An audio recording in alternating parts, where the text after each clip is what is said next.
ગુજરાતના અનેક જિલ્લા મેઘરાજાની ચપેટમાં આવી ગયા છે। આકાશી આફત ખેડૂતો માટે મોટી મુશ્કેલી લઈને આવી છે। ભારે વરસાદને પગલે શિયાળુ પાકને તો ભારે નુકસાન થયાની ભીતિ સેવાઈ જ રહી છે અને હાલ તો ખેડૂતો સરકાર પાસે તુરંત સર્વે કરવાની માંગ પણ કરી રહ્યા છે, જ્યારે સરકાર સહાય ચૂકવે તેવી પણ માંગ ખેડૂતોની ઉઠી છે।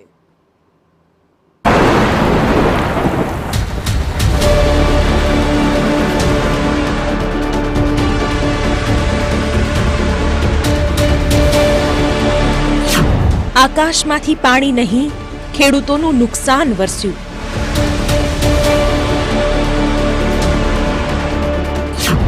શિયાળુ પાકને ભારે નુકસાન।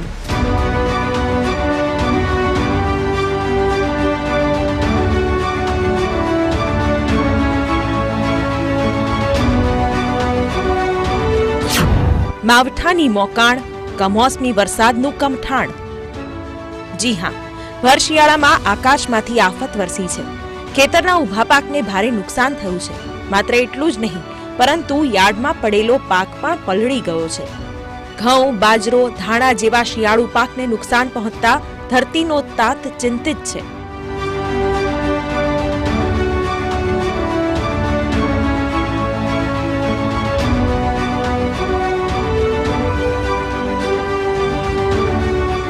જુઓ આ ખેતરને।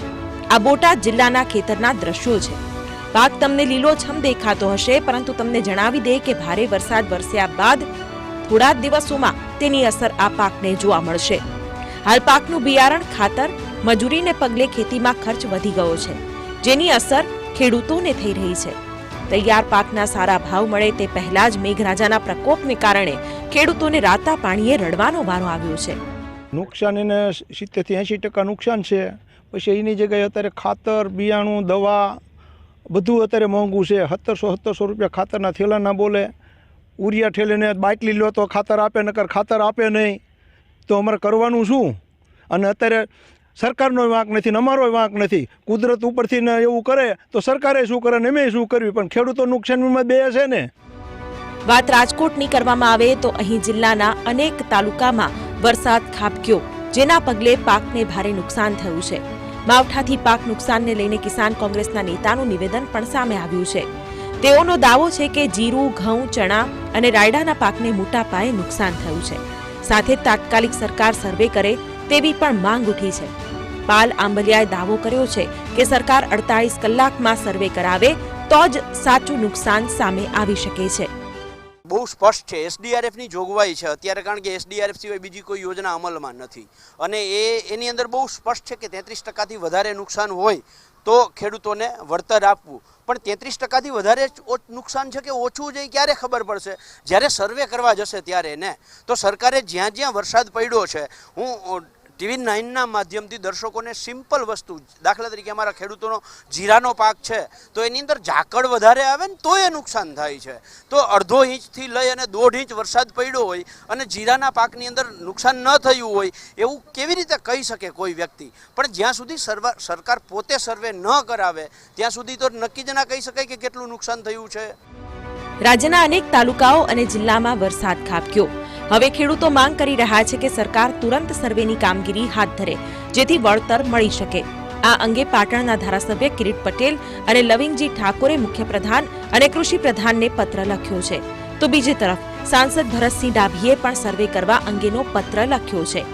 પાટણની વાત કરવામાં આવે તો અહીં માવઠાને પગલે એરંડા, કપાસ, જીરું, રાયડા સહિતના પાકને નુકસાન થયું છે, જેથી અહીં પણ સહાયની માંગ ઉઠી છે।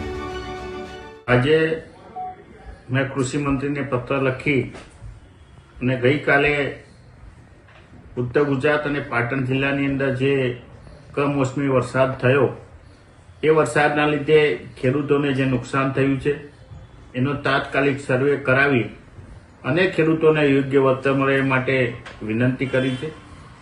કમોસમી વરસાદને લીધે ઉત્તર ગુજરાતના ખેડૂતોના ઘઉંનો કપાસ સદંતર નીચે પડી ગયો છે।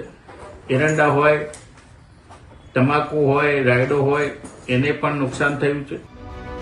હવે અમે તમને જે દ્રશ્યો દેખાડીશું તે જોઈ તમે સમજી શકશો કે માવઠાએ ખેડૂતોને કેવી થપાટ મારી છે।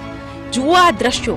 ગત રાત્રે આવેલા ભારે પવન સાથે વરસાદે મહીસાગરના લુણાવાડાના ખેડૂતોને રાતોરાત કંગાળ કરી નાખ્યા છે. આ દ્રશ્યો સજ્જનપુર ગામના છે. અહીં ભારે પવન અને વરસાદને પગલે ઊભો પાક જમીન દોસ્ત થયો છે. 1 ઇંચ જેટલો વરસાદ ખાબકતા શિયાળુ પાકને ભારે નુકસાન વેઠવાનો વારો આવ્યો છે. અહીં પણ ખેડૂતો સરકાર પાસે વળતરની માંગ કરી રહ્યા છે. ખેડૂતોનું કહેવું છે કે સરકાર ઝડપથી સર્વે કરાવે તો જ નુકસાનનો સાચો અંદાજ આવી શકે તેમ છે. હજુ પણ વરસાદની આગાહી હવામાન વિભાગ દ્વારા કરવામાં આવી છે. જો વધુ વરસાદ ખાબક્યો તો ગુજરાતના ખેડૂતોને પાયમાલ થતા કોઈ રોકી નહીં શકે. ખેડૂતોને પહોંચેલા ઘા પર સરકાર સહાયનો મલમ લગાવે છે કે કેમ તે હવે જોવું રહ્યું. Bureau report TV9.